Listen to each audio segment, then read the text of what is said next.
BBA, BCA, BCom computer కోర్సులో 100% placement లభించే ఏకైక డిగ్రీ కాలేజ్ కూకట్పల్లిలోని I3 డిగ్రీ కాలేజ్ 8367215215.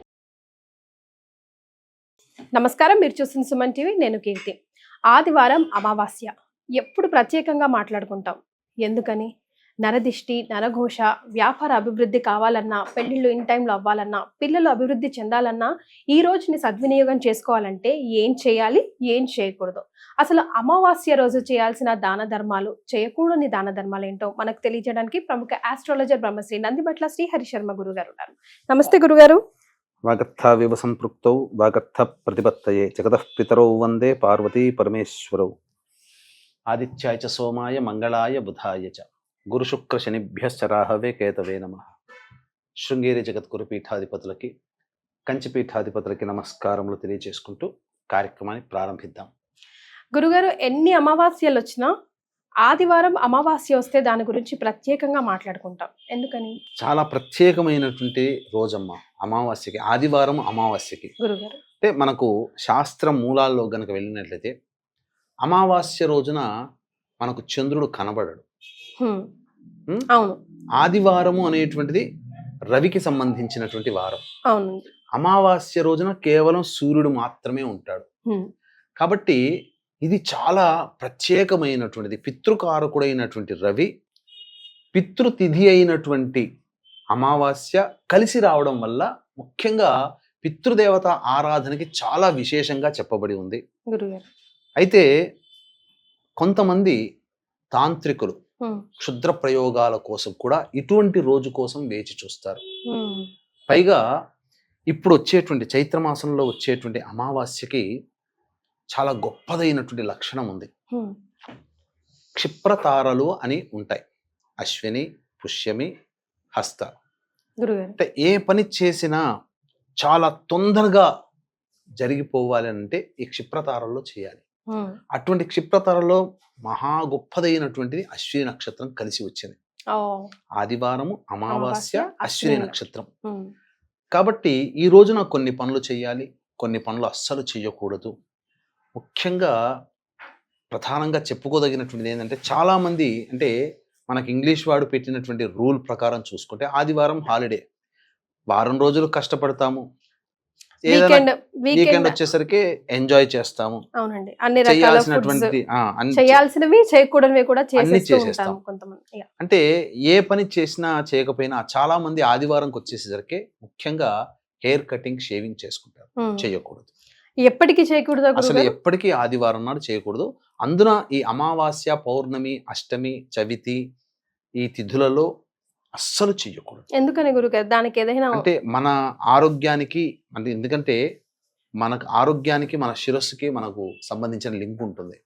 అందుకనే ఆ సమయాల్లో శుభమైనటువంటి మంగళకరమైనటువంటి దినాలలో మనం అమంగళమైనటువంటి పనులు చేయకూడదు.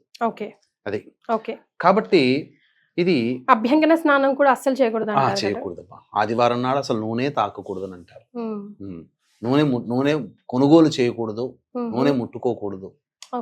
ఎందుకంటే రవి శత్రువు, శని కదా. నూనె అంటే శనికి సంబంధించినటువంటిది అది. కాబట్టి ఆ రోజున ముఖ్యంగా పితృదేవత ఆరాధన అందరూ చేయాల్సిందే. వీక్షించేటువంటి ప్రేక్షకులు కూడా చాలా మంది అనుకునేటువంటిది ఏంటంటే, మనం ఏ దేవుని పూజ చేస్తున్నాం, అమ్మవారిని కానీ, అయ్యవారిని కానీ, విష్ణువుని కానీ, ఈశ్వరుడు, అమ్మవారు, వినాయకుడు, గణపతి, ఇలా చాలా మందిని మనం పూజిస్తుంటాం. మనకు కొన్ని పనులు అవుతుంటాయి దేవతా కార్యక్రమం పూజల వల్ల. మనమేమనుకుంటామంటే ఆ దేవుడు కరుణించాడు అని అంటాం. ప్రతిదానికి కూడా దేవుడు కరుణించాడు, దేవుడు కరుణిస్తే, దేవుడు వరమిస్తే అని అంటారు కదా. దేవుడు అంటే ఎవరో కాదు, మన భూలోకానికి దేవుడు ఎవరయ్యా అంటే పితృదేవతలే. మనకు వాళ్ళ అనుగ్రహమే, పితృదేవత అనుగ్రహం ఉంటేనే అన్ని జరుగుతాయి. మనం చేసినటువంటి ప్రతి పూజ కూడా దైవ సన్నిధికి చేరుకుంటుంది. ఆ దైవ సన్నిధి నుంచి ఆ ఫలితము పితృలోకానికి పంపించబడుతుంది. ఆ పితృలోకంలో మన పితృదేవతలు, మన వంశ వారసులు, చనిపోయినటువంటి వాళ్ళు ఎవరైతే ఉంటారో వాళ్ళ ద్వారా మనం పొందుతాం. ఇది మనకు ఉండేటువంటి శాస్త్ర ప్రకారం చెప్పేటువంటి మనం. కానీ చాలా మంది మాలో అమావాస్య అంటే యాక్చువల్ రోజులు వస్తాయి కదా గురుగారు, కర్మ పెట్టే రోజులు కానీ అట్లా, లేకపోతే సంవత్సరికం అట్లానే చేస్తాం తప్ప ప్రతి అమావాస్యకు చేయొచ్చో చేయకూడదో, కలిసి వస్తుందో కలిసి రాదో అనే చిన్న అనుమానం ఉంటుంది గురుగారు. ప్రతి అమావాస్య రోజున వీలైతే తర్పణాది కార్యక్రమాలు నల్ల నువ్వులతో తర్పణాది కార్యక్రమాలు చేయాలి. బ్రాహ్మణి దగ్గరికి వెళ్ళిపోవడం లేకపోతే బ్రాహ్మణి ఇంటికి పిలిపించుకోవడం చేసి తిల తర్పణాలు చేయాలి. వీలుంటే పిండ ప్రదానం కూడా చేయవచ్చు. ఓకే. చాలా మందికి బ్రాహ్మణునికి పెట్టుకోగలిగేంత శక్తి కూడా ఉండకపోవచ్చు. మరి అటువంటి వాళ్ళకి పరిహారం ఏంటంటే మధ్యాహ్నం 12 to 1 గంట మధ్యలో ముందు రోజు ఏదైనా బకెట్లో కానీ గిన్నెలో కానీ ధాన్యాలు నానబెట్టుకొని, అంటే అందులో ఆ నీటిలో కొద్దిగా బెల్లం వేస్తే బెల్లం నీరు అవుతుంది. ఆ బెల్లం నీటిలో నవధాన్యాలు కానీ ఏదైనా ధాన్యము కానీ నానబెట్టి తెల్లవారి మధ్యాహ్నం అనగా ఆదివారము వచ్చింది కాబట్టి, ఈసారి అమావాస్య కూడా వచ్చింది కాబట్టి 12 to 1 గంట మధ్య కాలంలో ఆవుకి గనక తినిపించినట్లయితే ఆ ఆవులోనే 33 కోట్ల దేవతలు కొలువై ఉంటారు. అందరి దేవతలకి మనం ప్రసాదం పెట్టినటువంటి వాళ్ళం అవుతాం, నైవేద్యం పెట్టినటువంటి వాళ్ళం అవుతాము. అన్ని దేవతల్ని, గోవుని పూజించడం వల్ల సకల దేవతల్ని పూజించిన వాళ్ళము అవుతాం. ముఖ్యంగా కాలసర్ప దోషంలో జన్మించినటువంటి వాళ్ళు ముల్లంగిని తినిపించవచ్చు, అరటి పండ్లు తినిపించవచ్చు.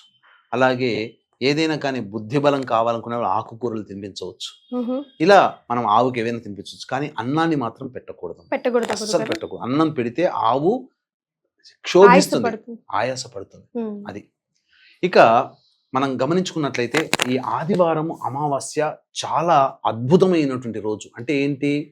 క్షుద్ర ప్రయోగాలకి సంబంధించినటువంటి రోజు. మరి ఇలాంటి క్షుద్ర ప్రయోగాలు ఎవరికైనా జరిగినా, లేకపోతే నరదృష్టి నరఘోష అంటూ ఉంటారు కదా గురుగారు, ఇంట్లో అయినా లేకపోతే ఉద్యోగాలు చేసే చోటైనా లేదంటే వ్యాపారం చేసే చోటైనా ఏం చేయాలంటారు?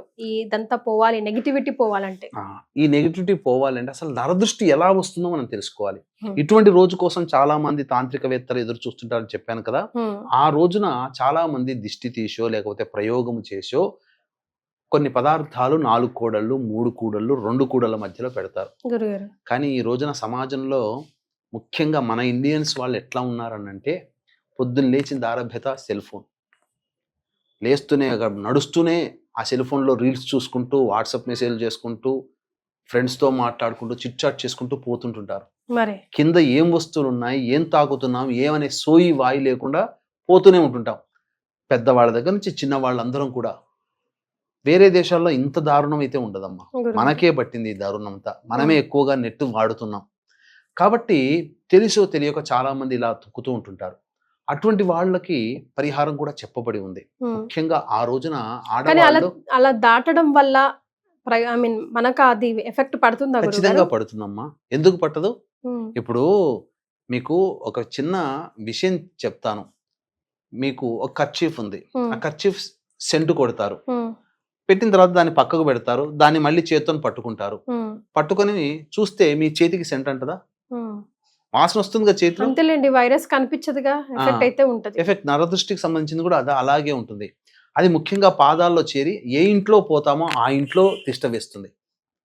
ఏ వ్యాపార స్థలంలో మనం ఉంటామో ఆ వ్యాపారంలో నకారాత్మక శక్తి అంటే నెగటివ్ ఎనర్జీ ఉంటుంది. కాబట్టి అది పోవాలి అని అంటే దానికంటూ ఒక ప్రత్యేకమైన ఆదివారం రోజున ప్రత్యేకంగా ఒక సమయం ఉంటుంది. పైగా అమావాస్య కూడా కలిసి వచ్చింది కాబట్టి ఇంకా చాలా ప్రత్యేకమైనటువంటిది. ఆ రోజున చిన్న పరిహారం చేసుకుంటే చాలమ్మా.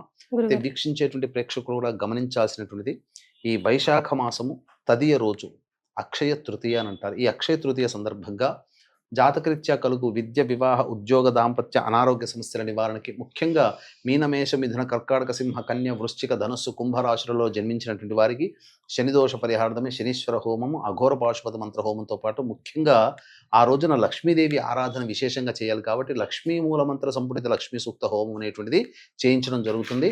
అందులో ఆ కార్యక్రమంలో అక్షయ తృతీయ రోజున కార్యక్రమంలో గోతనామాలు నమోదు చేసుకున్నటువంటి వారికి ఈ శంకరుంగలి మాల, శంగాలి కరుంగలి కలిపినటువంటిది అత్యంత అరుదుగా మీకు బయట దొరకదు. అత్యంత అరుదుగా మీకు రాగిలో చుట్టబడినటువంటిది ఈ శంకరుంగలి మాలని మీకు శక్తిపాతము చేసి ఇవ్వడం జరుగుతుంది.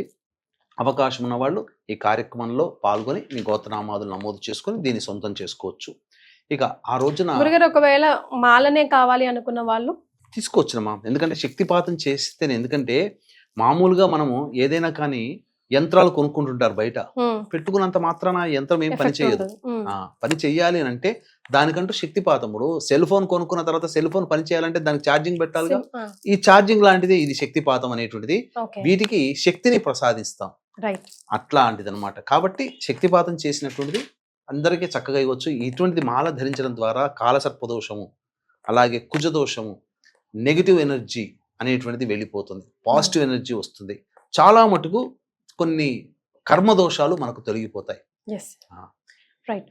సో కింద స్క్రోల్ అవుతున్న నంబర్కి కాల్ చేసి మాల కావాలన్నా కూడా డైరెక్ట్ గా ఆర్డర్ పెట్టుకోవచ్చు, అంతే కదా గురుగారు? అవునమ్మా. రైట్. ఇక ఆదివారం రోజున మామూలుగా రాహుకాలం 4:30 నుంచి 6 గంటల మధ్య కాలంలో ఉంటుంది.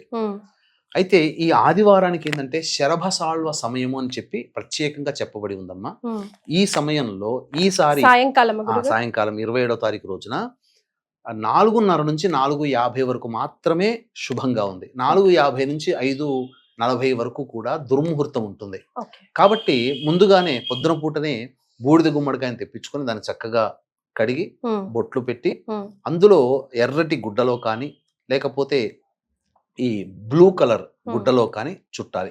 అందులో ఈ గుమ్మడికాయతో పాటుగా నల్ల జీడి గింజలు, దిష్టి గవ్వలు, అలాగే పటిక, ఎండు మిరపకాయలు ఇలాంటివి అందులో పెట్టి చుట్టి ఈ 4:30 నుంచి 4:50 సాయంకాలం పూట మధ్యకాలంలో ఇంటికి గుమ్మం దగ్గర వేలాడదీసిన వ్యాపార స్థలంలో పెట్టిన నెగిటివ్ ఎనర్జీ పోతుందమ్మా. అందుకనే మన శరీరంలో నెగిటివ్ ఎనర్జీ పోవాలి అని అంటే పూర్వకాలంలో చెప్తే వింటారో వినరో అని చెప్పి గుమ్మడికాయ వడియాలు మన చేత తినిపించేవాళ్ళు, గుర్తుందా మీకు? అది అందుకనే మనకు ఈ ఆరాని కొలిచేటువంటి సాధనాలు ఉంటాయి కదా, ఆ గుమ్మడికాయ దగ్గరికి రాగానే ఆరా ఇలా విచ్చుకుంటుంది. అంటే గుమ్మడికాయ చుట్టూ కూడా ఆరా ఉంటుంది. అందుకనే ఎక్కడి నుంచి గుమ్మానికి ఎందుకు కడతాము?